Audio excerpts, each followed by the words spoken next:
बात करते हैं नेक्स्ट क्वेश्चन की। तो next question is find the HCF of 81 and 237 and express it as a linear combination of 81 and 237। यानी कि मुझे बोला हुआ सबसे पहले मुझे 81 and 237 का क्या निकालना है, एचसीएफ निकालना है। वो एचसीएफ निकालने के बाद मुझको उस एचसीएफ को 81 and 237 के लीनियर कॉम्बिनेशन की फॉर्म में एक्सप्रेस करना है। देखो किस तरीके से लीनियर कॉम्बिनेशन मतलब क्या हुआ, लेट्स सपोज इनका जो एचसीएफ आया तो एचसीएफ को मुझे लिखना है 81 इंटू समथिंग, उसको ऐसे बोल देते हैं, प्लस लिखना है 237 इंटू 1। तो लीनियर का मतलब हुआ जो एक्स एंड वाई की पावर क्या होनी चाहिए मेरे पास 1। तो ये मुझे एचसीएफ निकालने के बाद 81 एंड 237 को एचसीएफ को 81 एंड 237 के लीनियर कॉम्बिनेशन की फॉर्म में एक्सप्रेस करना है। अब देखो किस तरीके से करते हैं। सबसे पहले हम इनका एचसीएफ निकाल लेते हैं। तो सबसे पहले एचसीएफ निकालते हैं यहाँ पे। चलो तो बात करते हैं सोल्यूशन की। तो एचसीएफ निकालना है मुझे 237 एंड 81 का। तो हम क्या लिखेंगे, a equals to bq plus r use करेंगे। तो क्या लिखेंगे 237 इज इक्वल्स टू 81 इंटू 2, ठीक है, प्लस यहाँ पे रिमाइंडर आएगा 75। उसके बाद नेक्स्ट स्टेप में किसके लगाएंगे यूक्लिड 81 एंड 75 पे। तो 81 एंड 75 पे यूक्लिड लगाएंगे हम इन दोनों पे। तो क्या बनेगा 81 is equals to 75 into 1 plus remainder आएगा मेरे पास 6। अब लगाएंगे 75 एंड 6 पर। तो 75 is equals to 6 into 12 plus 3, ठीक है। अब ये लगाएंगे 6 एंड 3 पे। तो 6 is equals to 3 into 2 plus 0। अब यहाँ इस केस में रिमाइंडर 0 आ गया, यानी कि मेरे पास एचसीएफ कितना बन गया 3। जिस स्टेप मेरे पास रिमाइंडर 0 आता है वही क्या बन गया था मेरे पास एचसीएफ। यानी कि यहाँ मेरे पास जो एचसीएफ बन गया HCF of 81 and 237 is equal to कितना मेरे पास 3। यानी कि अब मेरे पास 3 इनका क्या हो गया HCF यानी कि हाईएस्ट कॉमन फैक्टर। अब मुझे यूज करना है इसको एक्सप्रेस करना है एज ए लीनियर कॉम्बिनेशन। तो वो देखो कैसे करेंगे। इसका प्रोसेस ये होता है जैसे हमने ये पूरी स्टेप फॉलो करके हम 3 लेके आए हैं।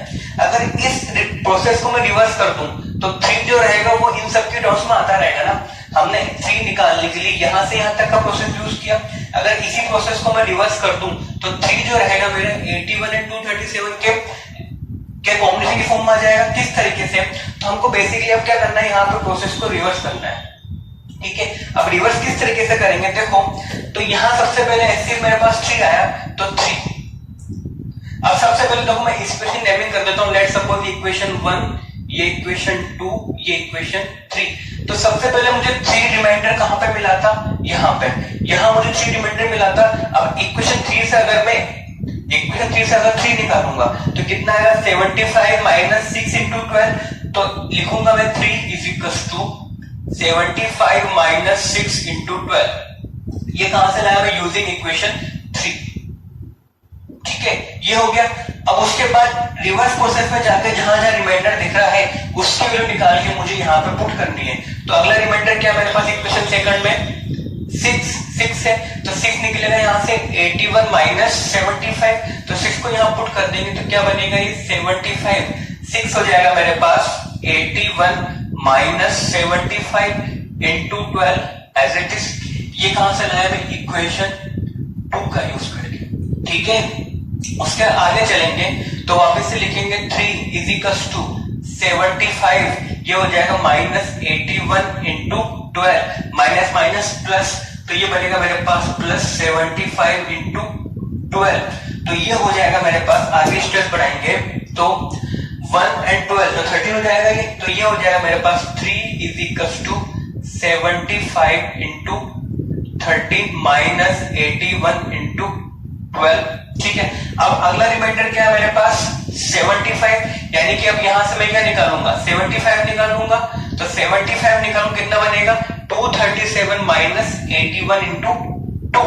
तो यहां पे 75 को पुट कर दूंगा तो 3 इज इक्वल्स टू ये बनेगा मेरे पास 237 माइनस 81 इंटू 2, ठीक है, इंटू आएगा मेरे पास 13 माइनस 81 इंटू 12। अब देखो तो यहां से बनेगा 3 इज इक्वल टू 237। अब ये 13 से मल्टीप्लाई हो जाएगा 13, ठीक है। अब यहाँ से 81 का देखो 13 इंटू 2 कितना होगा 26 एंड 12 यहाँ से तो कितना आएगा मेरे पास 26 प्लस 12 38, ठीक है। तो यहाँ पे आएगा माइनस ऑफ 81 इंटू 38, ठीक है। ये आएगा मेरे पास माइनस 81 इंटू 38। तो ये लीनियर कॉम्बिनेशन हो गया। अब इसको ऐसा लिख सकता हूं मैं 3 is equals to 237 into 13 minus को कर देता हूं प्लस 81 और माइनस कर देता हूं किधर तो माइनस 38। तो ये हो गया मेरे पास लीनियर कॉम्बिनेशन, ठीक है। किस किस का 237 एंड 81 का, ठीक है। यानी कि 237 इंटू 13 प्लस 81 माइनस 38 क्या होगा सोल्व करने में मेरे पास क्या आएगा 3, जो कि क्या है इन दोनों का एचसीएफ। तो ये हुआ कि किसी एचसीएफ को हम लीनियर कॉम्बिनेशंस गिवन नंबर्स की फॉर्म में किस तरीके से एक्सप्रेस करेंगे, ठीक है। ये मेरे ख्याल से क्लियर होगा। एक बार दोबारा क्वेश्चन देख लो क्या क्या मैंने सबसे पहले इनका एचसीएफ निकाला a is equal to b q plus r करके, तो वो सिंपली आप सोल्व कर सकते हो। सोल्व करने पे कितना आएगा मेरे पास 3। अब मैंने क्या किया मुझे 3 को एक्सप्रेस करना है 81 एंड 237 की फॉर्म में, तो मैंने 3 को लिखा। सबसे पहले 3 रिमाइंडर मेरे पास यहां से आया था। अब मैं इसको रिवर्स प्रोसेस, तो 3 निकलेगा मेरे पास 75 माइनस 6 इंटू 12। तो 3 को पुट किया मैंने 75 माइनस 6 इंटू 12 यूजिंग इक्वेशन 3। अब जितने भी रिमाइंडर से सबकी वैल्यूज पुट करते जाओ। तो अगली स्टेप में रिमाइंडर क्या है मेरे पास 6, तो 6 निकलेगा यहाँ से 81 माइनस 75। तो यहाँ मैंने 6 को पुट किया 81 माइनस 75 इंटू 12। तो ये पुट करना पूरा सोल्व करने पे ये मैंने। अब अगला रिमाइंडर क्या है मेरे पास 75, तो 75 निकलेगा 237 माइनस 81 इंटू 2। तो यहाँ मैंने पास 75 को पुट किया 237 माइनस 81 इंटू 2 इंटू 13, ये 30 हो गया। तो यहाँ पूरे को सोल्व करने से मेरे पास ये बनी, यानी कि ये हो गया मेरे पास लीनियर कॉम्बिनेशन ऑफ 81 इंटू 37। तो इस तरीके से इन क्वेश्चंस को किया जाता है, ठीक है। क्लियर हो मेरे ख्याल से किस तरीके से करना होता है, सिंपली प्रोसेस को रिवर्स करना होता है। चलो अब आगे बढ़ते हैं। अब आगे बात करते हैं क्वेश्चन नंबर 2 की, ठीक है। क्वेश्चन नंबर 2 लिखा हुआ मेरे पास if a and b are two odd prime numbers, if a and b are any two odd prime numbers, show that a square minus b square is composite, ठीक है। तो मुझे प्रूफ करना है कि a and b are मेरे पास odd prime numbers हैं। तो मुझे प्रूफ करना है कि a square minus b square क्या होगा एक कंपोजिट नंबर होगा। ये क्वेश्चन तुम लोग भी ट्राई करना, मैं हिंट दे देता हूं, ठीक है। अब मुझे प्रूफ करना है कि a square minus b square क्या होगा एक कंपोजिट नंबर होगा। अब a और b क्या मेरे पास ओड प्राइम नंबर है, तो ओड नंबर्स को तुम जनरल फॉर्म मान सकते हो 2q प्लस 1, एक को बोल देना 2k प्लस 1, एक को बोल देना 2m प्लस 1, ओड नंबर्स हो गए। ये मुझे पता है प्राइम है ना, ओड है तो छोटे को मान लेते हैं ये प्राइम नंबर है। अब मुझे प्रूफ करना है कि a इसका मतलब b स्क्वायर क्या एक कंपोजिट नंबर है, ठीक है। कंपोजिट नंबर है यानी कि इसके फैक्टर बनेंगे a minus b, a plus b, a minus b, ये फैक्टर्स बनेंगे। तो a प्लस b निकालोगे, a माइनस b निकालोगे। अगर ये कंपोजिट नंबर है तो मुझे पता है कि कंपोजिट नंबर के मेरे पास कितने फैक्टर्स हो जाए मिनिमम 3। एक तो नंबर इटसेल्फ हो जाए, एक 1 हो जाए, एक कोई अदर नंबर है, तो वो नंबर क्या बन जाए मेरे पास कंपोजिट, ठीक है। तो यानी कि अब मैं यहाँ पे a plus b a minus b निकालूंगा। अगर इस पे यहाँ मुझे 3 फैक्टर दिख गए, जैसे 1 तो होता है ये एक नंबर इटसेल्फ, अगर मुझे एक और कोई एक फैक्टर दिख गया तो मैं जनरली बोल दूंगा ये क्या हो जाएगा मेरे पास एक कंपोजिट नंबर हो जाएगा। जैसे कि 17 मेरे पास एक प्राइम नंबर है, इसके फैक्टर करूंगा तो 1 into 17 ही बनेंगे, और कोई फैक्टर तो आएगा नहीं ना। बट यहाँ पे अगर मैं एक 1 इसका फैक्टर मुझे पता होता है, एक नंबर इटसेल्फ भी इसका एक फैक्टर होगा। अगर यहाँ से एक और कोई एक एलिमेंट या कोई नंबर में कॉमन निकाल लूं तो वो क्या बन जाएगा इसका फैक्टर। अगर वो कॉमन निकल जाता है तो डायरेक्टली क्या बोल दूंगा ये एक कंपोजिट नंबर है, ठीक है। बट 1 एंड नंबर इटसेल्फ को छोड़कर बाकी कोई अगर एक नंबर कॉमन निकल जाए तो ये क्या बन जाएगा मेरे पास एक कंपोजिट नंबर बन जाएगा। इजीली इसको ट्राई करना हो जाएगा, ठीक है। पहले ओड नंबर बोल लेना 2k प्लस 1, 2m प्लस 1, फिर simply a square b square निकालना तो कुछ कॉमन निकलेगा, तो अपना वो प्रूफ हो जाता है। चलो अब बात करते हैं क्वेश्चन नंबर 3 की।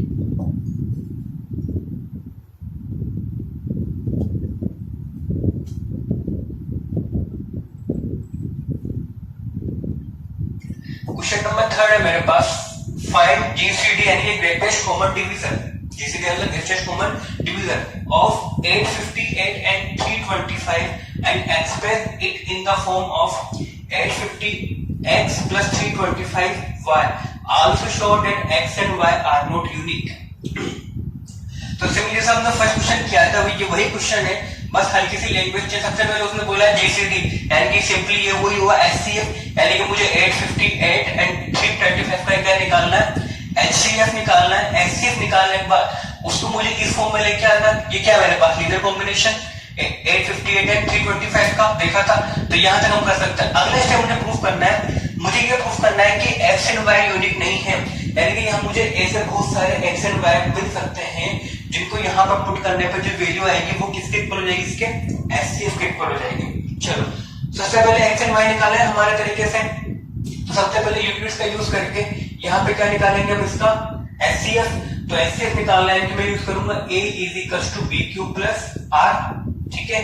तो यहाँ बड़ा नंबर है मेरे पास 858, तो लिखूंगा मैं 858 इज इक्वल्स टू डिवाइड करना मुझे 325 से, तो 325 कितनी बार डिवाइड होगा, अगर 300 होता तो 3 तो नहीं 2 टाइम ज्यादा, यानी कि जाएगा मेरे पास 2 टाइम 850 इंटू 2 ये हो जाएगा 600 650, तो रिमाइंडर बचेगा मेरे पास 208, ठीक है।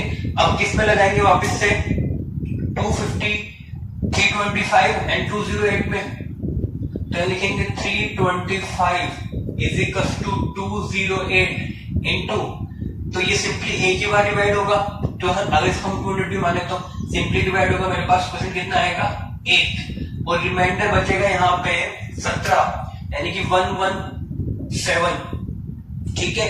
उसके बाद आगे और डिवाइड किस पे लगाएंगे 208 एंड 117, तो 208 is equal to 117 into 1 plus, तो वापस से अगर यहाँ पे रिमाइंडर 1 यानी कि 7 यानी कि बनेगा 91, ठीक है, ये 91 हो जाएगा, ठीक है।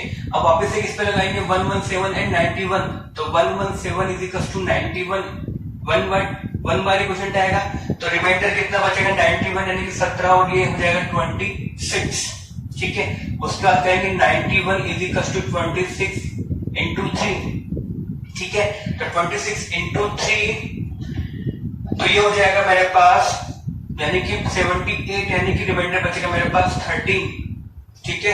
उसके बाद लगाएंगे 26 एंड 13 पे, 26 इंटू 2 प्लस रिमाइंडर क्या आएगा 0, ठीक है। तो इस स्टेप में मेरे पास रिमाइंडर 0 आया, तो यही क्या हो जाएगा मेरे पास इनका एचसीएफ, यानी कि इसका एचसीएफ कितना होगा मेरे पास 13, यानी कि एचसीएफ क्या होगा मेरे पास इन दोनों नंबर्स का 13। अब मुझे एचसीएफ मिल चुका है, ठीक है, यानी कि लिख सकता हूं कि HCF of numbers are 858 and 325 is equals to 13, यानी कि इन दोनों का एचसीएफ कितना है मेरे पास 13 आया। अब नेक्स्ट स्टेप में मुझे इसको एक्सप्रेस करना है इनके लीनियर कॉम्बिनेशन की फॉर्म में, तो वही प्रोसेस यूज करेंगे जो हमने यहाँ पे प्रोसेस लगाई, इसका क्या कर देंगे रिवर्स कर देंगे, ठीक है। तो रिवर्स करने के लिए सबसे पहले स्टेप में क्या था, जहां पे 13 रिमाइंडर सबसे पहली बार आया, 13 यहाँ रिमाइंडर आया, तो 13 यहां से निकालेंगे, नेमिंग कर देते हैं यहाँ पे ताकि तुमको दिक्कत ना हो। इसको बोल देता हूं मैं इक्वेशन 1, इसको इक्वेशन 2, 3, 4 एंड 5, ठीक है। तो स्टेप बाय स्टेप सबसे पहले यूज करेंगे हम इक्वेशन 5, तो इक्वेशन 5 से अगर मैं 13 निकालूंगा तो 13 कितना बनेगा 91 माइनस 26 इंटू 3, तो ये बनेगा मेरे पास 13 is equal to 91 minus 26 into 3 using equation 5 लिख देता हूं, इक्वेशन 5 का यूज करके, ठीक है। उसके बाद नेक्स्ट स्टेप में मेरे पास रिमाइंडर कितना है 26 कितना निकलेगा 117 माइनस 91, तो 26 यहाँ पुट करेंगे तो 13 इज इक्वल टू 91, 26 निकाला मैंने यहाँ से तो वो हो जाएगा मेरे पास 117 माइनस 91 इंटू में 3, ये कहां से इक्वेशन 4 का यूज करके, ठीक है। तो ये सोल्व करेंगे माइनस माइनस प्लस, तो 91 इंटू 3 एक 91 कितना हो जाएगा 4, यानी कि 91 इंटू 4 माइनस 117 इंटू 3, ठीक है। तो ये हुआ इज इक्वल टू 13। अब आगे स्टेप में अगला रिमाइंडर क्या है मेरे पास इक्वेशन 3 में 91, तो 91 निकलेगा 208 माइनस 117, तो यहाँ 91 पुट करें कितना आ जाएगा 208 माइनस 117, ठीक है, minus 117 into 3 as it is.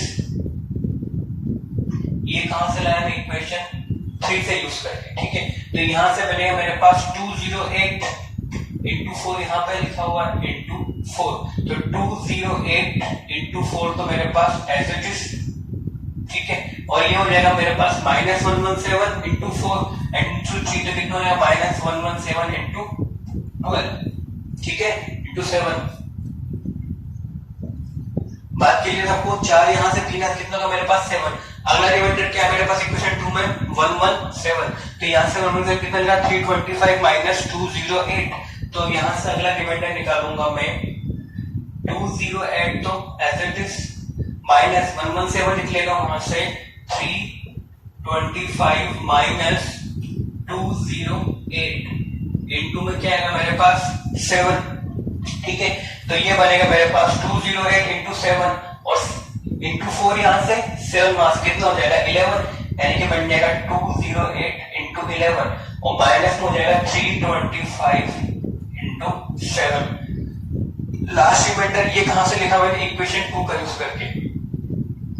Last reminder क्या है मेरे पास 208, तो वो निकलेगा 855 माइनस 325 इंटू 2, तो वो पुट कर देंगे तो यहां से 13 इज इक्वल टू बन जाएगा मेरे पास 208 निकालना है, तो वो बनेगा मेरे पास 858, ठीक है, minus 325 into 2 into 11 minus 325 into 7, तो ये पूरा सोल्व करके मेरे पास 855 इंटू 11, 855 इंटू 11 ये हो जाएगा 22 और वहां से 7 तो कितना हो जाएगा 29 माइनस 325 इंटू 29, तो ये मेरे पास इक्वल कॉम्बिनेशन आया 858 एंड 327 का, ठीक है, तो यहां से मेरे पास आंसर देखेंगे इसको अगर मैं एक्सप्रेस करूं इस तरीके से तो लिखूंगा 13 is equal to 858 into 11 minus कर देता हूं प्लस 325 और ये हो जाएगा माइनस 29 अंदर ब्रैकेट में बेटे, ठीक है, तो अब यहां से इसको कंपेयर करेंगे इन दोनों को, ठीक है, तो ये काम हो चुका, इसका कोई काम नहीं है मेरे पास, तो ये हो चुका, तो अब यहां से अगर इन दोनों कंपेयर करेंगे तो मेरे पास x कितना आएगा यहां से, ठीक है, तो यहां से मैंने इसको कंपेयर किया, ये मेरे पास ऐसे ही सम आना चाहिए, यानी कंपेयर करूंगा तो x कितना आएगा यहां से 815 इंटू x, तो इसलिए क्या लिखा हो मेरे पास 11 एंड y कितना लिखा मेरे पास माइनस 29, तो ये मेरे पास एक आंसर होगा। अब मुझे ये प्रूफ करना है कि ऐसे में x एंड y एक और पेयर निकाल सकता हूं, इसको सोल्व करने मेरे पास क्या जाए वापस से HCF आ जाए, तभी तो मैंने एक पेयर निकाला है, यानी कि बाकी मैं और पेयर भी निकाल सकता हूं, तो वो और पेयर किस तरीके से निकालूंगा देखो, अब ये मेरे पास लिखा हुआ है, ठीक है, अब आगे देखो किससे ये चीज लिखी मेरे पास, इसको इक्वेशन बोल देता हूं, लेट्स सपोज मैं थोड़ी देर के लिए इक्वेशन 1, तो इक्वेशन 1 को मैं यहां पे लिखूं तो लिखा हुआ है 13 is equal to 858 into 11 plus 325 into minus 29 लिखा हुआ है, ठीक है, अब इस इक्वेशन में अगर मैं कुछ प्लस कर दूं और कुछ माइनस कर दूं सेम क्वांटिटी तो कुछ फर्क नहीं पड़ेगा, जैसे यहां पे मैंने प्लस किया क्या 858 इंटू 325 ये मैंने प्लस किया और यही कर देता हूं माइनस में 858 इंटू 325, तो कोई दिक्कत नहीं है क्योंकि जो प्लस किया मैंने वही माइनस किया, तो कुछ फर्क नहीं पड़ना चाहिए, ठीक है, तो अब मैंने ये किया, तो यहां से अब इसमें से एंड इसमें से अगर मैं 858 कॉमन निकालूं तो 13 इज इक्वल टू बनेगा मेरे पास 858 अंदर हो जाएगा 11 प्लस 325, ठीक है, ऐसे अगर मैं इन दोनों में से इसमें से एंड इसमें से अगर मैं कॉमन लूं 325 तो यहां से बचेगा माइनस 29 और यहां से आएगा माइनस 858, ठीक है, क्लियर है। मैंने क्या किया बेसिकली मैंने किया ये मेरे पास इक्वेशन 1 थी, इसको एज इट इज लिखा मैंने 858 इंटू 325 मैंने 8 किया और उसी को मैंने क्या कर दिया सब्ट्रैक्ट, तो कोई फर्क नहीं, दोनों वापस कैंसिल होकर ये चीज बनेगी। अब यहाँ पे इसको इसमें से मैंने 858 कॉमन निकाला तो यहाँ से बचेगा 11, यहाँ से आएगा प्लस 325। ऐसे यहाँ से अगर मैं 325 कॉमन लेता हूँ तो यहाँ से -29 और यहाँ से माइनस होके -858 आएगा। अब इसको सिंपली सोल्व कर लेते हैं तो ये बनेगा मेरे पास 858 प्लस 11 करने पर जाएगा 6 3 and 3 प्लस 325, ये हो जाएगा मेरे पास माइनस का 7, उसके बाद 6 8 और इन 8 एज इट इज, ठीक है। तो ये हो गया मेरे पास 326 एंड माइनस 887, ठीक है। अब देखो ये भी मेरे पास लीनियर कॉम्बिनेशन है, ये भी 13 के इक्वल लिखा हुआ है, ठीक है। तो वापिस से यहां से अगर मैं इसको कंपेयर करूं इस इक्वेशन से, वापिस अगर मैं इसको इस इक्वेशन से कंपेयर करूं तो ऑन कंपेयरिंग मेरे पास ऑन कंपेयर, तो कंपेयर करने से मेरे पास अब एज कितना हो गया 336 एंड वाई कितना हो जाएगा मेरे पास -887, ठीक है। इससे पहले पास मेरे एक्स एंड वाई क्या थे, इससे पहले मेरे पास एक्स था 11 एंड वाई था मेरे पास 29 -29, तो यहाँ पर देखो डिफरेंट वैल्यूज मिल गए मुझे यहाँ पे एक्स एंड वाई की। इसको सोल्व करने से भी 13 आएगा, इसको सोल्व करने से भी 13 आएगा, ठीक है। तो यहाँ मुझे एक यूनिक पेयर नहीं मिला, इसको मैं अगर आगे और सोल्व कर दूं वापिस से ये प्लस माइनस कर दूं तो कुछ एक नया नंबर बन जाएगा यहाँ पर, ठीक है। तो ऐसे बहुत सारे पेयर्स निकाल सकता हूँ एक्स एंड वाई के, लेकिन यहाँ मेरे पास एक्स एंड वाई एक यूनिक नंबर नहीं आएंगे, ठीक है। तो ये बात याद रखना कि एक्स एंड वाई में यहाँ कितने भी पेयर्स निकाल सकता हूँ एक्स एंड वाई के डिफरेंट वैल्यूज को पुट करके, ठीक है। तो ये मैं यहाँ से प्रूफ हुआ, सिंपली एक बार समरी देख लो हमने क्या किया। सबसे पहले हमने इसका जीसीडी यानी वेटेड कॉमन डिवीजन यानी क्या होता है वो एचसीएफ, सबसे पहले हमने इसका एचसीएफ निकाला तो एचसीएफ कितना है मेरे पास 13 है। अब 13 को मुझे एक्सप्रेस करना था लीनियर कॉम्बिनेशन की फॉर्म में, एक्स एंड वाई की फॉर्म में, तो मैंने क्या यूज किया रिवर्स प्रोसेस जो मैंने कहा था, रिमाइंडर्स को पुट करते गया। सबसे पहले 13 रिमाइंडर, उसके बाद 26 रिमाइंडर पुट किया, उसके बाद 91 को पुट किया, उसके बाद नेक्स्ट मैंने 117 को पुट किया, तो पूरा सोल्व करके मेरे पास ये आया। तो यहाँ से इसको मैंने कंपेयर किया तो कंपेयर करने से मेरे पास एक्स आया 11 एंड वाई आया मेरे पास -29, एक्स एंड वाई आया मेरे पास। अब मुझे ये भी प्रूफ करना है कि एक्स एंड वाई कोई यूनिक नंबर नहीं है और भी बहुत सारे नंबर्स हो सकते हैं, ठीक है। तो वो प्रूफ करने के लिए मैंने क्या किया, एक बार प्लस कर दिया 815 इंटू 325 और दूसरे को कर दिया मैंने माइनस, तो इस प्लस को मैंने इससे कंबाइन कर दिया तो बनेगा 11 प्लस 325, इसको मैंने इससे कंबाइन कर दिया तो 325 -29 -858, ये सोल्व करने पाया मेरे पास 336, ये सोल्व करने पाया मेरे पास 887, ठीक है। तो ये इस तरीके से प्रूफ हुआ। अब वापस इसको कंपेयर करेंगे तो x कितना आएगा मेरे पास 336 एंड y कितना आएगा मेरे पास -887। अब x एंड y की वैल्यू चेंज हो गई ना, अब ऐसे में और x एंड y निकाल सकता हूँ बहुत सारे, तो यहाँ बेसिकली क्या हो जाएगा एक्स एंड y एक यूनिक नंबर नहीं बनेंगे, बहुत सारे पेयर बन सकते हैं, तो ये हमको प्रूफ करना था, ठीक है। तो मेरे ख्याल से इतने क्वेश्चन काफी होंगे क्वेश्चन करने के लिए, बाकी अब तुम इजीली क्वेश्चन को ट्राई कर सकते हो, जितने फॉर्मेट्स बन सकते हैं वो सब मैंने करा दिए। चलो आगे बात करते हैं नेक्स्ट टॉपिक की। Next topic is fundamental theorem of arithmetic, ठीक है। बेसिकली थ्योरम क्या है, जैसे मान लो मेरे पास कोई कंपोजिट नंबर है, ठीक है। लेट्स सपोज मैंने बोला कि मेरे पास एक कंपोजिट नंबर है 6, ठीक। इस कंपोजिट नंबर के अगर मैं प्राइम फैक्टर्स करता हूं तो सबने पढ़ा होगा बिल्कुल ये 8th क्लास में 7th क्लास में प्राइम फैक्टर्स बनते हैं इसके 2 और 3, ठीक है। ऐसे अगर मैं और कोई कंपोजिट नंबर लेता हूं 12 तो उसके प्राइम फैक्टर बनेंगे 2 into 2 into 3, ठीक है। तो यहाँ पे यही मैंने कहना चाह रहा है कि अगर मेरे पास एक कोई कंपोजिट नंबर है तो उसके जो प्राइम फैक्टर्स बनेंगे वो एक यूनिक बनेंगे। ऐसा नहीं होगा कि दो कंपोजिट नंबर के प्राइम फैक्टर्स सेम हो जाए या फिर 6 को मैं 2 into 3 करके बाकी और किसी भी प्राइम फैक्टर्स के मल्टीप्लिकेशन की फॉर्म में एक्सप्रेस कर सकूं। तो यहाँ मेरे पास थ्योरम यही है, every composite number can be expressed as a product of primes and their factorization is unique apart from order in which their prime factors occur। यानी कि उनके जो प्राइम फैक्टराइजेशन रहेंगे वो एक यूनिक रहेंगे, बस उनकी डिग्री ऊपर नीचे हो सकती है, जैसे यहाँ पे 2 स्क्वायर आएंगे, यहाँ पे 2 की पावर 1 आएंगे, बाकी 3 दोनों में। तो यही वो कहना चाह रहा है कि हर एक कंपोजिट नंबर का एक ही यूनिक प्राइम फैक्टर्स होंगे। कभी ऐसा नहीं होगा कि तुमने 6 को 2 into 3 भी लिख दिया, बाकी तुम किन्हीं और दो प्राइम नंबर्स को मल्टीप्लाई करके वापस से 6 ला सकते हो, ऐसा पॉसिबल नहीं है। तो वो यही कहना चाह रहा है कि हर कंपोजिट नंबर का मेरे पास एक ही यूनिक प्राइम फैक्टराइजेशन होगा।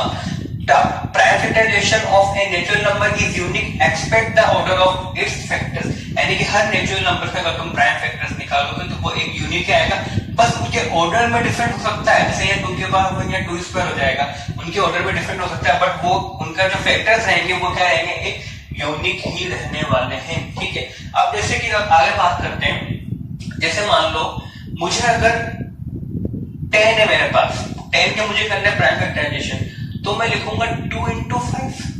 ठीक है, ऐसे अगर मुझे करना है 60 के प्राइम फैक्टराइजेशन, तो 60 को अगर मैं 6 into 10 लिख दूं कोई दिक्कत नहीं, 6 के बनेंगे मेरे पास 2 into 3, 10 के मेरे पास प्राइम फैक्टराइजेशन बनेंगे 2 into 5। ठीक है, ऐसे अगर मैं कुछ और नंबर ले लूं, लेट्स सपोज मैंने नंबर लिया 600, इसके प्राइम फैक्टराइजेशन मुझे करने हैं तो लिख देता हूं मैं 6 into 10 into 10। ठीक है, तो वापस इसके फैक्टर्स करेंगे तो बनेंगे मेरे पास 2 into 3, 10 का बन जाएगा मेरे पास वापस से 2 into 5, तो ये हो जाएगा 2 square 5 square, वापस 10 के लिखेंगे तो।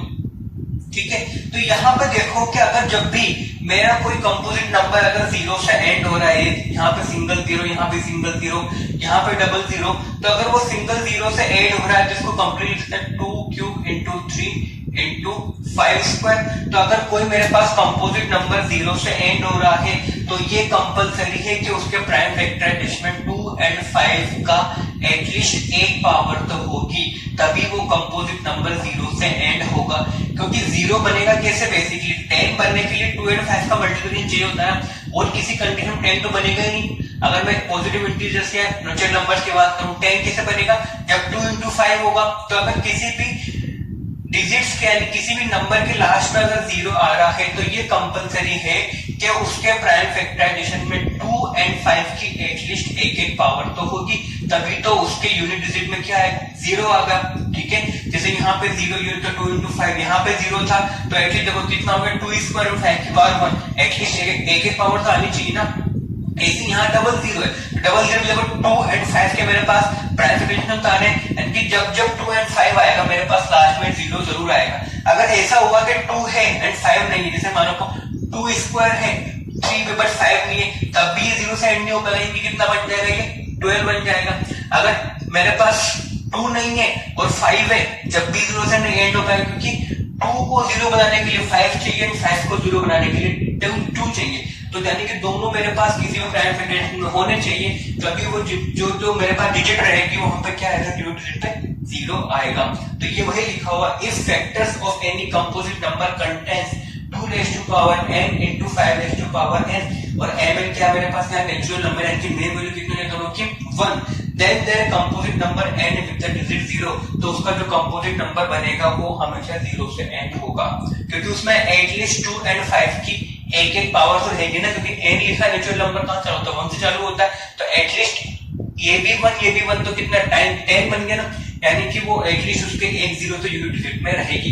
2 3 4 5 कितनी भी हो सकती है, बट एक तो रहेगी, क्योंकि उसमें 2 and 5 का एक फैक्टर तो रहेगा, यानी कि ये चीज ध्यान देने वाली। डायरेक्टली अगर हम 2 and 5 के फैक्टर्स कैलकुलेट कर लें तो मुझे पता लग जाएगा कि 0 आएगी या नहीं आएगी किसी कंप्लीट नंबर की यूनिट डिजिट में। तो ये थ्योरम थी बेसिकली बिल्कुल बेसिक हुआ, यानी कि कंपोजिट, यानी कि मेरे पास फंडामेंटल थ्योरम ये हुआ कि मेरे पास अगर कोई नंबर है x, मेरे पास अगर कोई कंपोजिट नंबर है x, उसको मैं प्राइम फैक्टर्स के फॉर्म में कैसे सकता हूँ, जैसे लिख दिया x के कंपोजिट नंबर, पहला प्राइम फैक्टर लिया मैंने p1, उसके पावर में बन जाएगी a, दूसरा प्राइम नंबर लिया मैंने p2, उसके पावर बन जाएगी b, ऐसे तीसरा नंबर लिया p3, उसके पावर बन जाएगी मेरे पास c। तो इस तरीके से ये चलता रहेगा।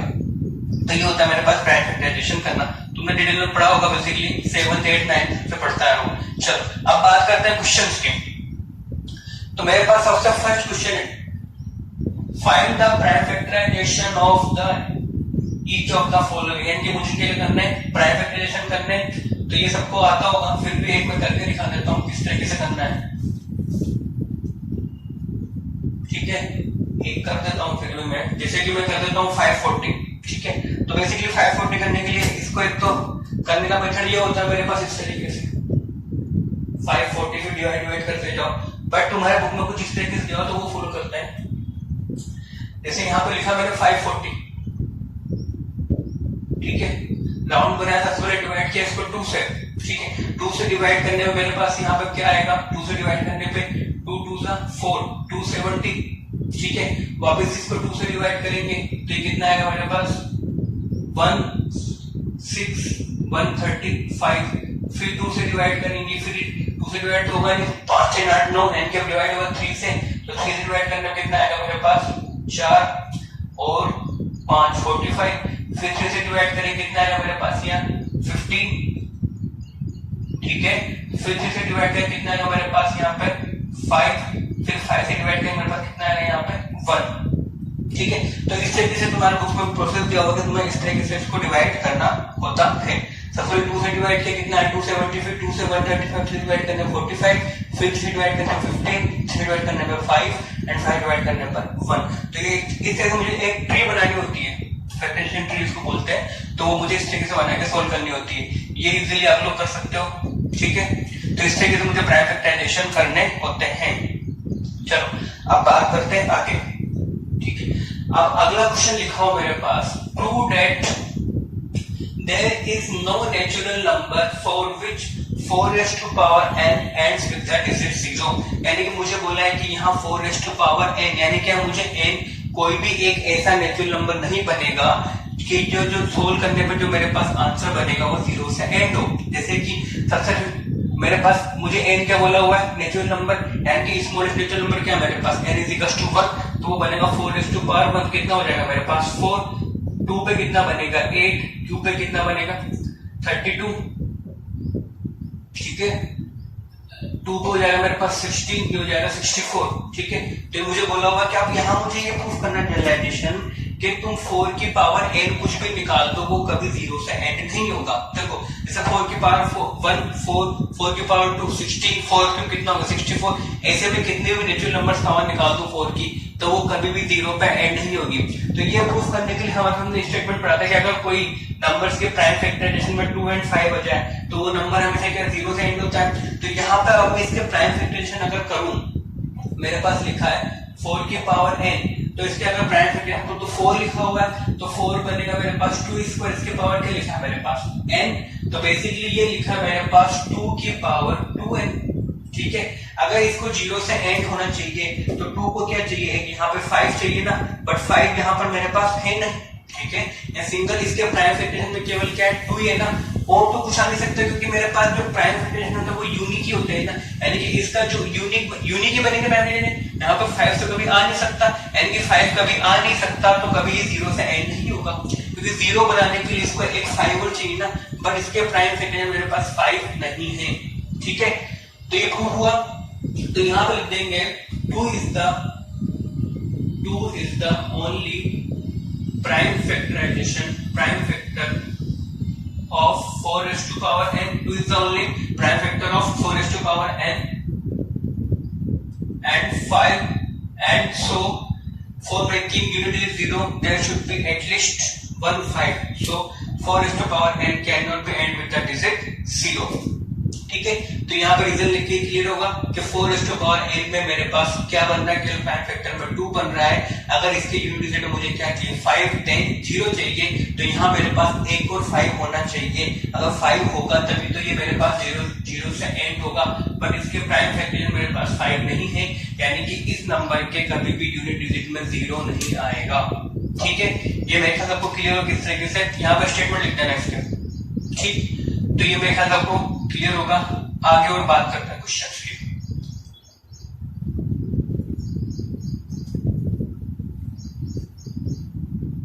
तो बात करते हैं कुछ नेक्स्ट क्वेश्चन की। तो क्वेश्चंस देखते हैं किस तरीके से हम प्राइम फैक्टर करके एचसीएफ एंड एलसीएम निकालते हैं। बेसिकली मेरे सब लोगों ने पढ़ा होगा 7th में 8th में 9th में, तो देखो फिर भी हमें रिवीजन कर देता हूं मैं। Finding HCF and LCM using prime factorization, ठीक। अब ये चीज सबको पता हो कि मेरे ख्याल से नहीं करते देख लो।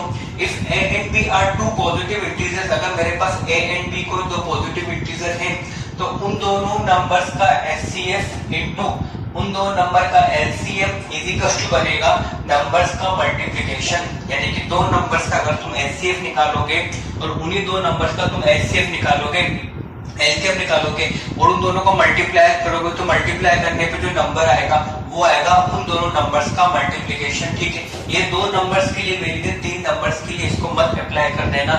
ऐसा मत करना कि तीन नंबर्स के लिए तुम तीन नंबर्स का एचसीएफ इनटू तीन नंबर का उन तीनों नंबर्स का एलसीएम इज इक्वल टू तीनों नंबर्स का मल्टीप्लिकेशन, वो गलत है। ठीक है, इसी केस में लेट्स सपोज मेरे पास दो नंबर्स है, बोल देता हूं 12 एंड 24। ठीक है, अब दोनों का अगर हम निकालेंगे एचसीएफ तो दोनों का एचसीएफ आएगा मेरे पास 12 और एलसीएम कितना आएगा मेरे पास 24। सिंपली दिख रहा है, तो HCF into LCM is equal two numbers का मल्टीप्लिकेशन। ठीक है, क्लियर हुआ किस तरीके से होता है ना। यानी कि दो नंबर्स का एचसीएफ इनटू उन्हीं दो नंबर्स का LCM is equal two numbers का मल्टीप्लिकेशन होता है। ये बात याद रखना। क्वेश्चन में देखते कैसे अप्लाई करना होता है इसको। ऐसे मेरे पास एक रिजल्ट लिखा होता है तीन नंबर्स के लिए। अगर मेरे पास A B and C are three positive integers, then मैं बोलूंगा LCM of A comma B comma C. Directly तुम ए बी सी का एलसीएम निकाल सकते हो, डायरेक्टली तुम अगर उन तीनों का एलसीएम निकाल सकते हो। बट अगर तुमको नंबर्स ना देकर इस तरह की इंफॉर्मेशन दे दी जाए कुछ तो डायरेक्टली ये फॉर्मूला यूज करके तुम उनका एलसीएम निकाल सकते हो। ठीक है, तो किस तरीके से जो वो मेरे पास फॉर्मूला बनता है वो बनता है A into B into C, यानी कि तीनों नंबर्स का multiplication into HCF of ABC, उन तीनों का एचसीएफ। अब पेयरिंग में हर नंबर का HCF, HCF of A comma B, HCF of B comma C into HCF of C comma A. ऐसे जब मुझे इन तीनों का एचसीएफ निकालना है तो सिंपली यही फॉर्मूला बनेगा। जब मैंने एलसीएम निकाला था तो हर जगह क्या लिखा था एचसीएफ। ठीक है, अब जैसे मैं अगर एचसीएफ निकालूंगा तो हर जगह लिखूंगा एलसीएम। तो A into B into C as it is LCM of ABC upon LCM of AB, LCM of BC and LCM of CA. तो ये तीन नंबर्स के लिए मेरे पास अप्लाई होता है। बेसिक जनरली ये काम नहीं आता है क्योंकि तीन नंबर्स का एचसीएफ एलसीएम हम अपने तरीके से निकाल सकते हैं। ये थोड़ा लेंथी हो जाता है कि पहले दो की पेयरिंग का एचसीएफ निकालो फिर उनका एलसीएम निकालो, तो थोड़ा लेंथी, लेकिन डायरेक्टली फॉर्मूला ये याद होना चाहिए। पॉसिबल क्वेश्चन डायरेक्टली अप्लाई हो जाता है। ठीक है, तो ये मेरे ख्याल सबको क्लियर होगा कि किस तरीके से मुझे करना होता है। तो तीन नंबर का मुझे एलसीएम निकालो तो हर जगह यूज होगा मेरे पास एचसीएफ, तीन नंबर्स का मल्टीप्लिकेशन, तीनों का एचसीएफ एंड दोनों के पेयर में सबका एचसीएफ। ऐसे मुझे अगर एचसीएफ निकालना है तो हर जगह यूज होगा मेरे पास एलसीएम, तीनों नंबर्स का मल्टीप्लिकेशन, तीनों का एलसीएम। ठीक है, और दोनों के पेयर में मुझे निकालना पड़ेगा उनका एलसीएम। ठीक है, तो ये दोनों डिटेल्स या सबको याद होना चाहिए। अब बात करते हैं क्वेश्चन की। तो मेरे पास फर्स्ट क्वेश्चन है, find the HCF and LCM of 26 and 91 by prime factorization method and verify HCF into LCM is equal to product of the numbers। Simply मुझे इनके प्राइम फैक्टराइजेशन का यूज करके क्या निकालना, HCF और LCM। हमने HCF निकालने का तरीका सीखा था यूक्लिड से, उससे भी निकाल सकते हो, बट मुझे ये मेंशन किया हुआ किससे निकालना है मुझे, यूजिंग द प्राइम फैक्टराइजेशन। ठीक है, तो प्राइम फैक्टराइजेशन देकर मैं क्या निकालूं दोनों का HCF और LCM। तो सबसे पहले मेरे पास फर्स्ट नंबर क्या है 26, तो सबसे पहले क्या करना पड़ेगा मुझे प्राइम फैक्टराइजेशन। तो क्वेश्चन नंबर 1 के सॉल्यूशन की बात करते हैं। 26 के मेरे पास फैक्टर बनेंगे, 2 से डिवाइड करके कितना बनेगा 30, तो बनेगा 2 into 30। दूसरा नंबर है मेरे पास 91, तो 91 डिवाइड होता है 7 से, तो कितना हो जाएगा 13। ठीक है, तो 91 बनेगा मेरे पास 7 into 13। ठीक है, अब मुझे अगर इनका निकालना है HCF, तो HCF क्या होता है मेरे पास, सबसे लोवेस्ट कॉमन फैक्टर। ठीक है, यानी कि इनमें कॉमन चीज क्या है, तो देखो यहाँ पे 213, यहाँ पे 713, तो कॉमन क्या आ रहा है यहाँ पे दोनों में 13, तो इनका एचसीएफ क्या होगा मेरे पास 13। अब बात करते हैं इनके एलसीएम की। तो एलसीएम आता है कि जो कॉमन, जो हाईएस्ट पावर और कॉमन की वो लिखनी है, बाकी जो कॉमन नहीं है वो भी लिखना है। तो कॉमन तो क्या आ रहा है मेरे पास दोनों में 13, और इधर से कॉमन क्या 2, इधर से क्या बचेगा 7, तो ये मेरे पास हो जाएगा एलसीएम। तो एलसीएम 13, एलसीएम मल्टीप्लाई करेंगे तो ये हो जाएगा मेरे पास 91 into 2, तो हो जाएगा मेरे पास 182। तो मेरे पास एलसीएम कितना हो गया 182। एंड मुझे वेरीफाई करना है कि HCF into LCM is equal two numbers का मल्टीप्लिकेशन। तो निकालते हैं, तो सबसे पहले निकालता हूं मैं एचसीएफ into निकालता हूं एलसीएम, वो आएगा एचसीएफ कितना है 13, और नंबर्स मेरे पास एचसीएफ कितना है मेरे पास एलसीएम 182। ठीक है, अब नंबर्स का मल्टीप्लिकेशन करना है कि प्रोडक्ट ऑफ नंबर्स मेरे पास बनेगा, यहां से कितना बनेगा नंबर है मेरे पास first number 26 and second number is 91। ठीक है, अब यहाँ पे 26 को अगर तो 2 into 13 into 91, 13 को अलग लेके 2 को इससे मल्टीप्लाई करोगे कितना हो जाएगा 181, 182। तो ये भी 182, ये भी 182, दोनों क्या इक्वल है ना। 13 into 182, ये भी 13 into 182, दोनों क्या इक्वल। तो मेरा रिजल्ट क्या हो गया, प्रूफ हो गया। ठीक है, यानी कि HCF into LCM of two numbers is equals to उन दोनों नंबर्स का मल्टीप्लिकेशन। ठीक है, तो ये मेरे पास फर्स्ट क्वेश्चन हुआ, इजी है, तुम लोगों ने किया भी होगा। सेकंड की बात करते हैं। सेकंड लिखा find HCF of 96 and 404 by prime factorization method and hence find LCM। यानी कि मुझे इनको पहले HCF निकालना है, फिर उस HCF का यूज करके मुझे इनका क्या निकालना है, LCM निकालना है। ठीक है, तो सबसे पहले क्या करते हैं, इनका प्राइम फैक्टराइजेशन करते हैं। तो 96 का मैं प्राइम फैक्टराइजेशन करूंगा तो ठीक है, तो ये बनेगा मेरे पास 96 डिवाइड करेंगे 2 की पावर हो जाएगा मेरे पास 5 into 3। ठीक है, वो सबको करना आता हो देख लो कैसे करते हैं। 96 2 सबसे पहले डिवाइड किया 2 से, 4 2 से 8, फिर यहाँ आएगा 48, फिर 2 से 24, 2 से 12, 2 से 6, 2 से 3, 3 3 5, 1 2 3 4 5, 2 की पावर 5 into 3। ऐसे अगला नंबर है मेरे पास 404। ठीक है, तो 404 का करेंगे प्राइम फैक्टराइजेशन 404, 2 से 202, 404 हाँ 202 जाएगा, फिर 2 से जाएगा 101 एंड 101 से होगा। तो ये बन जाएगा मेरे पास 2 स्क्वायर इंटू 101, यानी कि मेरे पास यहाँ 404 का जो प्राइम फैक्टराइजेशन बनेगा वो बनेगा 2 स्क्वायर इंटू 101। ठीक है, ये क्लियर है। अब मुझे निकालना HCF। HCF क्या होता है, लोवेस्ट पावर कॉमन लेना। तो यहाँ 2 की पावर 5 है, 2 स्क्वायर तो कॉमन क्या है 2 स्क्वायर, यानी कि ये जो मेरे पास HCF हो जाएगा। अब इसका अगर तुम LCM निकालो कितना बड़ा नंबर आएगा 2 की पावर 5 into 3 into 101। ठीक है, इसको हम यहाँ से ना निकाल के हम निकालें, मुझे पता है कि दो नंबर का HCF into उन दो नंबर्स का LCM इज इक्वल टू क्या होता है, नंबर्स का मल्टीप्लिकेशन। ठीक है, क्या होता है, तो HCF कितना मेरे पास 4, LCM मुझे निकालना है और नंबर्स का मल्टीप्लिकेशन है मेरे पास 96 into 404। तो यहाँ से अगर मैं LCM निकालूं तो बनेगा 96 into 404 upon 4, तो बन जाएगा 96 into 101। ठीक है, तो ये हो गया मेरे पास 96 into 101। अगर ये होता 100 तो कितना होता है 9600, एक को ऐड कर कितना हो जाएगा 9696। ठीक है, तो ये हुआ मेरे पास आंसर। तो इनका एलसीएम कितना होगा मेरे पास 9696। तो ये दोनों क्वेश्चन मेरे ख्याल सबको क्लियर होंगे कि किस तरीके से मैंने किए हैं, बेसिक क्वेश्चन है सबको पता भी होगा। अब बात करते हैं क्वेश्चन नंबर 3 की। देखो क्वेश्चन नंबर 3 क्या है।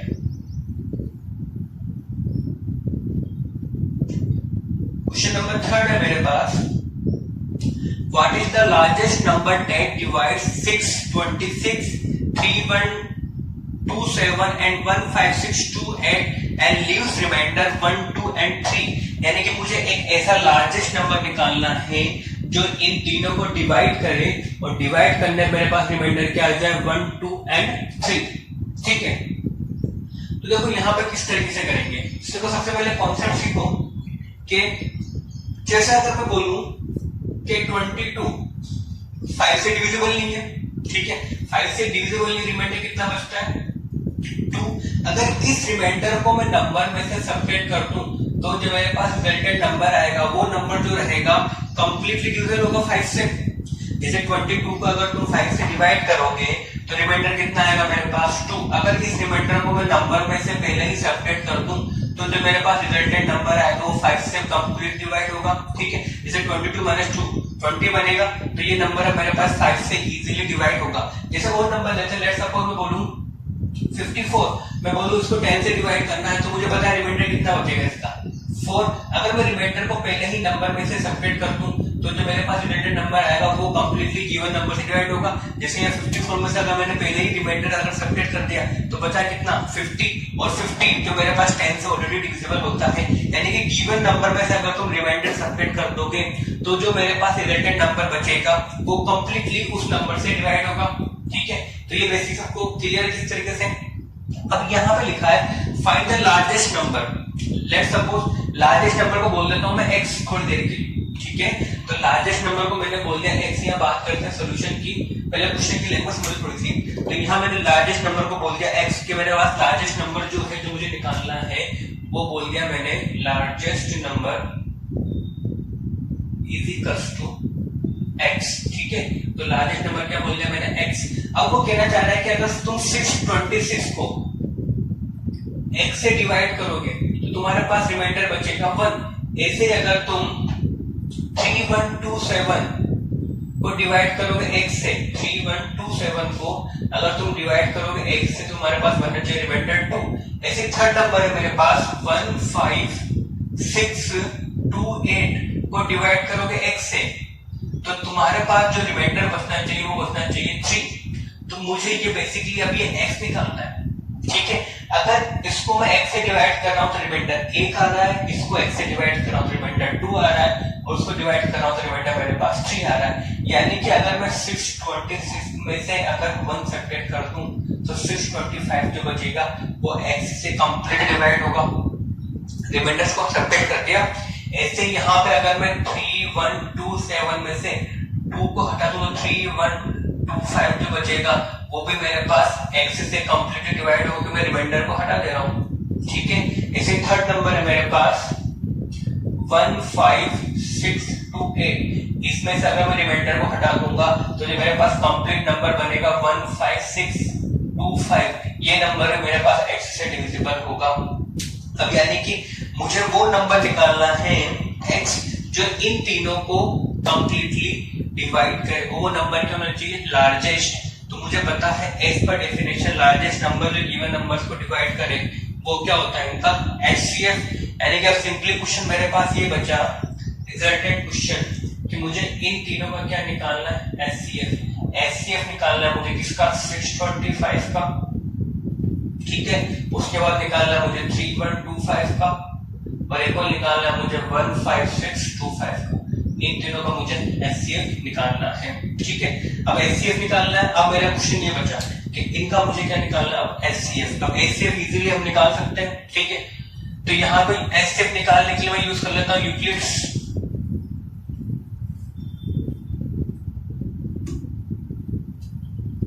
तो यहाँ पे यूक्लिड्स यूज कर सबसे पहले मैं निकाल लेता हूँ HCF इन दोनों का, ठीक है।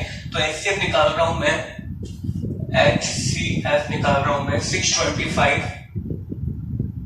एंड 3125 का, ठीक है।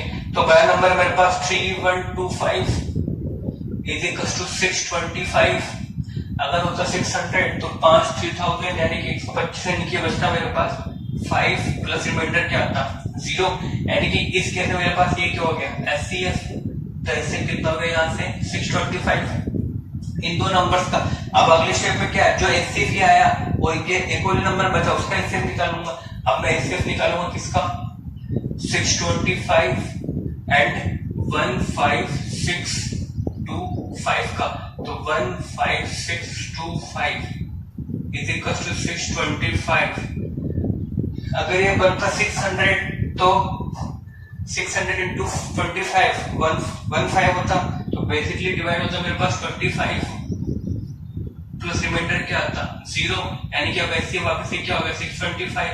यानी कि मेरे पास जो HCF निकालूंगा मैं 625 3125 एंड 15625 का जो HCF आएगा वो आएगा मेरे पास 625। यानी कि 625 मेरे पास एक ऐसा नंबर है जिसको अगर तुम 626 से डिवाइड करोगे एक रिमाइंडर आएगा, इसको डिवाइड करने पे 2 रिमाइंडर, इसको डिवाइड करने पे मेरे पास 3 रिमाइंडर, ठीक है। तो ये मेरे ख्याल से सबको क्वेश्चन ये क्लियर होगा, ठीक। बात सबको क्लियर किस तरीके से इस क्वेश्चन को करना है, ठीक है। तो अब आगे एक दो क्वेश्चन की और बात करते हैं।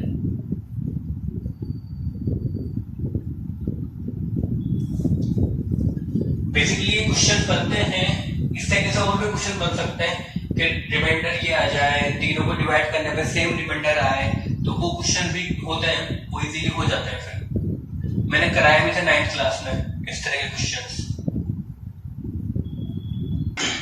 तो बात करते हैं नेक्स्ट क्वेश्चन की। तो next question is find the largest number that will divide 398 436 and 542 leaving remainder 7 11 and 15 respectively.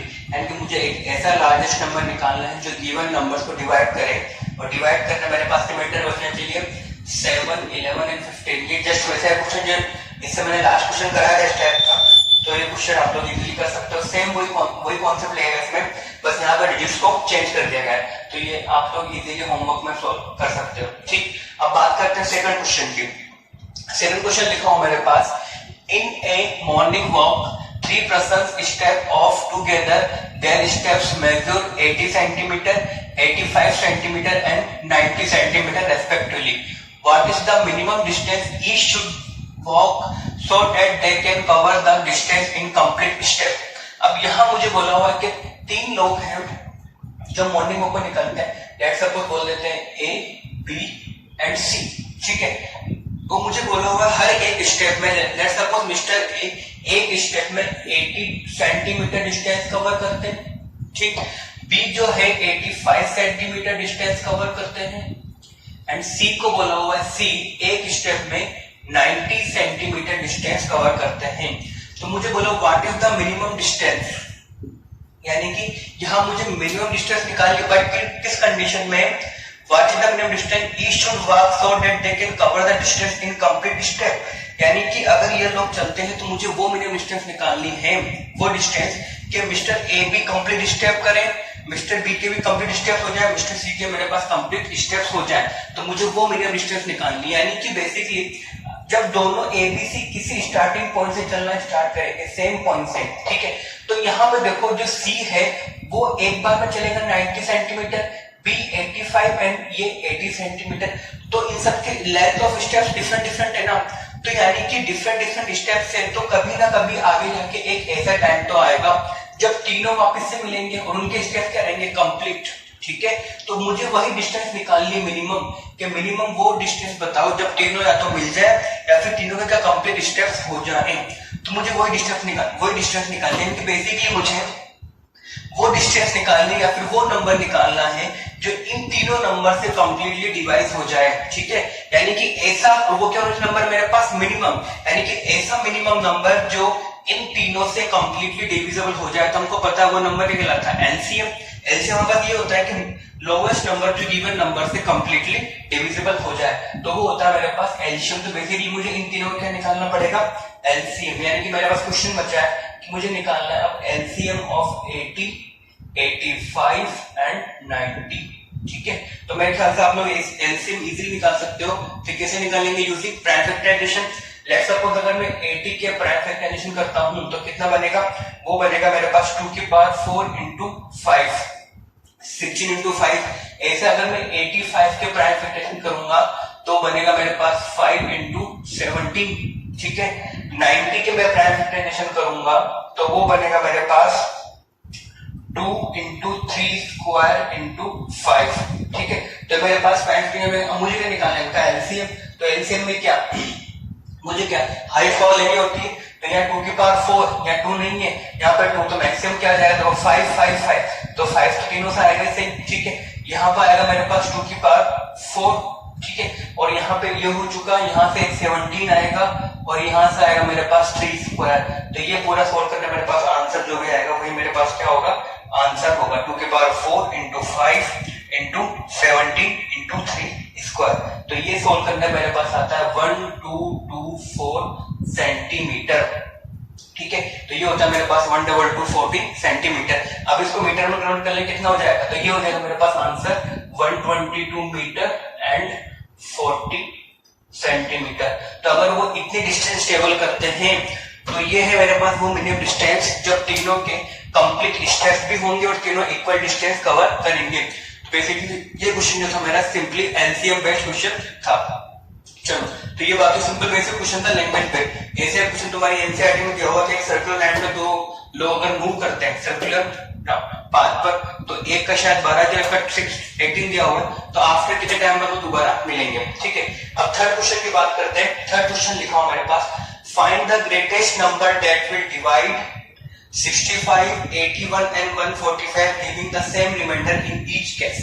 अब मुझे यहाँ पे रिमाइंडर भी नहीं गिवन है और मुझे वो निकालना है, फाइंड द ग्रेटेस्ट नंबर, एक ऐसा greatest number that will divide, यानी कि वो ऐसा ग्रेटेस्ट नंबर जो इन सबको डिवाइड करे, ठीक है, and leaving the remainder in each case, और हर केस में मेरे पास सेम रिमाइंडर बचना चाहिए, तो मुझे वो यहाँ पे एक रिमाइंडर निकालना है। ठीक है, तो वो कैसे निकालेंगे, देखो थोड़ा क्वेश्चन को प्रैक्टिकली समझो। यानी कि मुझे एक ऐसा नंबर x निकालना है जिसको मैं 65 से डिवाइड करूं। ठीक है, 65 से डिवाइड करूं तो मेरे पास सेम रिमाइंडर r आना चाहिए। ठीक है, और वही x को अगर 81 को मैं x से डिवाइड करूं तो मेरे पास कुछ क्वेश्चन आना चाहिए, बट रिमाइंडर क्या आना चाहिए, मेरे पास वही r रिमाइंडर आना चाहिए। ऐसे 145 को अगर मैं डिवाइड करूं x से तो मेरे पास सेम रिमाइंडर r आना चाहिए। तो ठीक है, लेट्स सपोज इस क्वेश्चन को करने के लिए हम बेसिक कॉन्सेप्ट यूज करते हैं, क्योंकि यहाँ मुझे ना रिमाइंडर गिवन है। ठीक है, मुझे तो सिंपली क्वेश्चन गिवन है, find the greatest number that will divide 65, 81 and 140। कि मुझे एक ऐसा ग्रेटेस्ट नंबर निकालना है जो इन सबको डिवाइड करे। ठीक है, इन सबको डिवाइड करे, बट हर केस में मेरे पास रिमाइंडर सेम आना चाहिए। अगर सिंपली मेरे पास एक क्वेश्चन होता है find the greatest number that will divide this 65, 81, 145, तो हम क्या निकाल देते हैं, एचसीएफ डायरेक्टली। अगर रिमाइंडर की बात नहीं होती, सिंपली यहाँ पे अगर ये क्वेश्चन यहीं पे खत्म हो जाए, find the greatest number that will divide 65, 81 and 145, तो सिंपली इनका क्या निकाल देना हम, एचसीएफ। बट यहाँ मुझे बोला है कि leaving the same remainder in each case, यानी कि डिवाइड करने के बाद हर केस में मेरे पास रिमाइंडर सेम आना चाहिए। तो यहाँ पे देखो सिंपली ये तो दिख रहा है कि ग्रेटेस्ट की बात हो रही है, तो एचसीएफ तो निकलेगा, एचसीएफ तो निकलेगा, बट किन नंबर्स का निकलेगा वो हमको वही देखने पड़ेंगे। देखो लेट्स सपोज मैं बोल देता हूँ यहाँ पे, इसके सॉल्यूशन की बात करते हैं, तो लेट मैं बोल देता हूँ ग्रेटेस्ट नंबर जो मुझे निकालना है वो x है। Let greatest number is equal to x, मैंने ग्रेटेस्ट नंबर को बोल दिया x। अब मुझे बोलना है उसको 65 को डिवाइड करेगा, तो यहाँ पे अगर मैं यूक्लिड डिवीजन एल्गोरिथम लगाऊं तो मैं क्या लिखूंगा, 65 को अगर तुम डिवाइड करोगे x से तो कुछ क्वोशिएंट आएगा q1 बोल देता हूँ, प्लस कुछ रिमाइंडर आएगा r। ठीक है, बोल सकते हैं कि अगर 65 को तुम ग्रेटेस्ट नंबर x से डिवाइड करोगे कुछ क्वोशिएंट आएगा q1 एंड कुछ रिमाइंडर आएगा r। ठीक है, ऐसे सेकंड केस में अगर मैं 81 को भी डिवाइड करूंगा तो 81 के लिए उसने क्या a से डिवाइड करना है, तो यहाँ कुछ क्वोशिएंट q2 आ जाएगा, बट रिमाइंडर हर केस में क्या होना चाहिए मेरे पास सेम। तो यहाँ हो जाएगा मेरे पास 81 is equal to h times q2 plus r। ऐसे 145 को डिवाइड करोगे तो वो भी बनेगा x टाइम्स कुछ क्वोशिएंट q3 आ जाएगा प्लस रिमाइंडर r ही बचेगा, जो कि हर केस में मेरे पास क्या होना चाहिए, सेम होना चाहिए। तो ये मैंने अकॉर्डिंग टू क्वेश्चन मेरे पास डेफिनेशन लिख दी जो मुझे क्वेश्चन में गिवन था कि 60 को ग्रेटेस्ट नंबर बोल दिया मैंने x, कि 65 को तुम x से डिवाइड करो कुछ क्वोशिएंट आएगा q1, कुछ रिमाइंडर आएगा r, 81 को डिवाइड करोगे क्वोशिएंट आएगा q2, रिमाइंडर सेम आएगा r, ऐसे 140 डिवाइड करोगे क्वोशिएंट आएगा q3 एंड रिमाइंडर आएगा मेरे पास r। तो ये मैंने ऐसा क्वेश्चन लिखा। अब मुझे क्या फाइंड करना है, x। ठीक है, अब यहाँ मेरे पास देख रहे हैं 3 इक्वेशंस है और अननोन कितने मेरे पास, 1 2 3 4 5। तो सिंपली ये सोल्व होने से तो नहीं कि अगर इनको मैनिपुलेट करके चाहे सोल्व कर सकते हैं, तो सोल्व तो हम कर नहीं सकते, तो यानी कि यहाँ मुझे कुछ और मैनिपुलेशन करना पड़ेगा। देखो किस तरीके से, ये इक्वेशन 1, ये इक्वेशन 2, ये इक्वेशन 3, इसका कॉन्सेप्ट समझ लो, बाकी डायरेक्टली जिसका रिजल्ट आएगा वो हम उसको हम याद रखें किस तरीके से। अब यहाँ पे मैं क्या कर रहा हूँ, इक्वेशन 1 और 2 में से r को एलिमिनेट कर रहा हूँ, तो क्या करूंगा मैं, r को एलिमिनेट करने के लिए यहाँ पे लिख रहा हूँ मैं इक्वेशन 2 माइनस 1। ठीक है, तो 2 माइनस 1 करूंगा तो यहाँ बनेगा मेरे पास LHS में 81 माइनस 65 इज इक्वल टू, अगर x कॉमन लूंगा तो हो जाएगा मेरे पास q2 माइनस q1, और r तो क्या हो जाएगा मेरे पास कैंसिल, सिंपली यही बनेगा। अब ये हो जाएगा मेरे पास 81 माइनस 65, तो ये बनेगा मेरे पास 16। ठीक है, तो ये बनेगा मेरे पास 16 इज इक्वल टू हो जाएगा x times of q2 minus q1। ठीक है, अब मुझे यहाँ पे as per Euclid's q1 q2 q3 क्या बनते हैं मेरे पास, एक कोई इंटीजर बनेंगे, पॉजिटिव इंटीजर। तो यहाँ पे अगर q1 q2 q है मेरे पास इंटीजर है, तो q2 माइनस q1 भी एक नया इंटीजर बनेगा। ठीक है, तो यहाँ लिख सकता हूं मैं कि 16 upon x is equal to q2 minus q1। ठीक है, इक्वेशन नंबर 4 बोल देता हूं। ठीक है, यानी कि यहां से मुझे ऐसा दिख रहा है कि अगर q2 माइनस q1 एक नया इंटीजर बनेगा, क्यों, q1 q2 q3 मेरे पास सारे क्या है, पॉजिटिव इंटीजर, तो इंटीजर का डिफरेंस भी क्या होगा, इंटीजर ही होगा। यानी कि ये दिख रहा है मुझे कि 16 से x कंप्लीटली डिवाइड होगा। ठीक है, यानी कि 16 को x कंप्लीटली डिवाइड करेगा, क्योंकि ये मेरे पास एक कंप्लीट इंटीजर आ रहा है ना, तो ये x जो है 16 को कंप्लीटली डिवाइड करेगा। ऐसा ही काम अगर मैं इक्वेशन 3 माइनस 2 करूं, इक्वेशन 3 माइनस 2, अब मैं कर रहा हूं इक्वेशन 3 माइनस 2। ठीक है। तो 3 माइनस 2 करूंगा तो यहाँ बनेगा मेरे पास 145 माइनस 81 is equal to s common लिया तो बनेगा Q3 माइनस Q2, ठीक है। तो 145 में से 81 गया तो 464 upon x is equal to हो जाएगा मेरे पास Q3 माइनस Q2, ठीक है। तो यहाँ भी मुझे दिख रहा है ये भी क्या बनेगा, एक और इंटीजर, यानी कि 64 को x भी कंप्लीटली डिवाइड करेगा, क्योंकि 64 upon x is equal to क्या है, इंटीजर, यानी कि 64 को x कंप्लीटली डिवाइड करेगा। ऐसा ही एक बार अगर काम में करता हूं इक्वेशन 3 माइनस 1, तो 3 माइनस 1 करने मेरे पास बनेगा 145 माइनस 65 इज इक्वल टू अगर s कॉमन लिया तो यहां से बनेगा Q3 माइनस Q1, ठीक है। तो यहां से मेरे पास बनेगा ये 0 और ये हो जाएगा मेरे पास 80 upon x is equal to हो जाएगा मेरे पास Q3 माइनस Q1, इक्वेशन 6। तो यहां भी मेरे पास दिख रहा है कि x 80 को कंप्लीटली डिवाइड करेगा, क्यों, क्योंकि Q1 Q2 इंटीजर है तो Q3 माइनस Q1 में भी क्या बनेगा, एक इंटीजर। अब इन तीनों इक्वेशन को अगर ध्यान से देखें, ठीक है, अब मैंने x क्या बोला हुआ था, ग्रेटेस्ट, यानी कि x जो है वो 16 को भी डिवाइड कर रहा है, जो x है वो 64 को भी डिवाइड कर रहा है, और जो x है वो 80 को भी डिवाइड कर रहा है, और वो नंबर क्या है मेरे पास, ग्रेटेस्ट। यानी कि इक्वेशन 4 एंड 5 6 एंड 7 में बोल सकता हूं कि x एक ग्रेटेस्ट ऐसा नंबर है जो 16 64 और 80 को कंप्लीटली डिवाइड कर रहा है, ठीक है। यानी कि यहां से बोल सकता हूं यूजिंग इक्वेशन 4 5 एंड 6 यानी कि x is the greatest number that will divide 16 64 and 80। तो x का डेफिनेशन, तो बेसिकली इसका मतलब ये हुआ जो x बनेगा मेरे पास वो क्या बनेगा, ग्रेटेस्ट, यानी कि HCF x एक ऐसा ग्रेटेस्ट नंबर है जो 16 64 और 80 को डिवाइड करे, तो वो क्या बनेगा मेरे पास HCF ऑफ 16 64 एंड 80, ठीक है। तो ये मेरे पास वो नंबर बनेगा। तो इन सबका HCF अगर निकालोगे तो वो आएगा मेरे पास 16, यानी कि 16 मेरे पास एक ऐसा नंबर है जो 65 को डिवाइड करेगा, चाहे 81 को डिवाइड करे, चाहे 145 को डिवाइड करे, मेरे पास रिमाइंडर हमेशा क्या आएगा, सेम। अब वो सेम रिमाइंडर क्या होगा, ये 60 को डिवाइड किया 65 को डिवाइड किया 16 से, तो रिमाइंडर कितना बचेगा, 1। 81 को डिवाइड करने पे भी रिमाइंडर 1 और 145 को डिवाइड करने पे भी रिमाइंडर कितना आएगा, 1। यानी कि 16 वही नंबर है जो इंटीरियर नंबर्स को डिवाइड करने पे मेरे पास सेम रिमाइंडर देता है, ठीक है। तो यहाँ सिंपली को बस समझो क्या किया, सबसे पहले मैंने यूक्लिड्स का यूज करके सिंपली लिखा, जो हम लिखते हैं नंबर बोल दिया मैंने x, ग्रेटेस्ट नंबर क्या बोल दिया मैंने x, तो 65 equals to x into q1 plus r, ऐसे 81 को लिखा, ऐसे 145 को लिखा। तीनों इक्वेशन में मैंने r को एलिमिनेट किया दोनों के पेयरिंग करके, तो पहले किया 2 माइनस 1 तो 16 upon x is equals to मेरे पास q2 minus q1, q2 minus q1 क्या बनेगा, एक इंटीजर, यानी कि 16 को x कंप्लीटली डिवाइड करेगा। ऐसे जब मैं 3 माइनस 2 करूंगा 61 अपॉन x आएगा, यानी कि q3 माइनस q1 मेरे पास क्या है, इंटीजर, यानी कि 64 को x कंप्लीटली डिवाइड करेगा। ऐसे 80 को भी x कंप्लीट डिवाइड करेंगे, x इन तीनों को डिवाइड करना है कि x क्या मेरे पास ग्रेटेस्ट, यानी कि ऐसा ग्रेटेस्ट नंबर जो 16 64 80 को डिवाइड करे वो क्या होता है, इन तीनों का HCF। तो वही हो जाएगा मेरे पास आंसर। यानी सिंपली अगर आज के बाद से ऐसा क्वेश्चन आता है कि ऐसा ग्रेटेस्ट नंबर निकालो जो तीनों को डिवाइड करे और हर केस में मेरे पास सेम रिमाइंडर देवे, तो सिंपली उसका डायरेक्ट करने का मेथड ये होता है, तुम कर दो HCF ऑफ क्या, दोनों की पेयरिंग। कैसे पेयरिंग, सबसे पहले लिख दो 81 माइनस 65, ठीक है, फिर कर दो दूसरा 145 माइनस 81 और थर्ड बन जाएगा मेरे पास 145 माइनस 65। इनका क्या निकालो, HCF हमने मालूम नहीं किया, जैसे ये बन जाएगा HCF कितना हो जाएगा 16, ठीक है।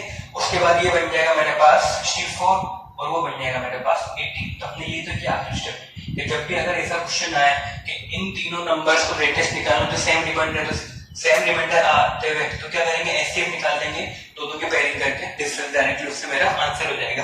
ये डायरेक्ट करने का तरीका ये हुआ, कॉन्सेप्ट किस तरीके से ये रिजल्ट आता है, ठीक है।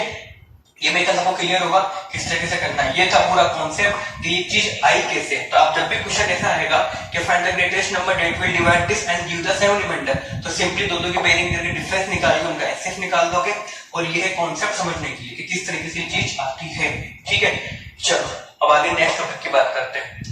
तो मेरे ख्याल से इतने क्वेश्चन काफी होंगे HCF एडिशन वगैरह करने के लिए।